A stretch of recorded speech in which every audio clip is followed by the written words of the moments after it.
మొన్నటి ఏడాది నాని హాయ్ నానా మూవీతో ఎమోషనల్ హిట్ కొట్టిన దర్శకుడు సౌర్యవ్ కొత్త సినిమా ఎవరితో చేస్తాడు అనే సస్పెన్స్ ఇప్పటిదాకా కొనసాగుతూనే ఉంది. సంవత్సరం దాటిపోయినా ఎలాంటి అప్డేట్ లేకపోయింది. జూనియర్ ఎన్టీఆర్ కోసం ఒక పవర్ఫుల్ సబ్జెక్ట్ సిద్ధం చేసుకున్న సౌర్యవ్ దానికోసం శతవిధాలా ప్రయత్నించేశాడు.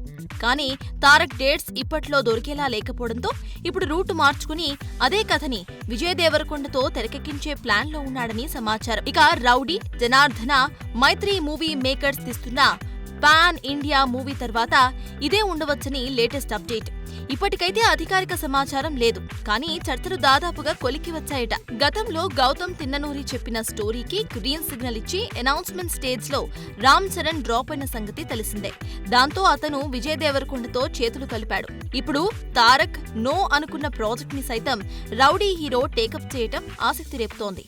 మరి కింగ్డమ్ రిలీజ్ కాగానే దర్శకులు రవికిరణ్ కోలా, రాహుల్ సంకృత్యాలతో సినిమాలు చేస్తున్న విజయ్ దేవరకొండ నిజంగానే సౌర్యవ్ కు ఓకే చెప్పాడా లేదా అనేది కాలమే నిర్ణయిస్తుంది. For more videos like this, subscribe Big TV channel.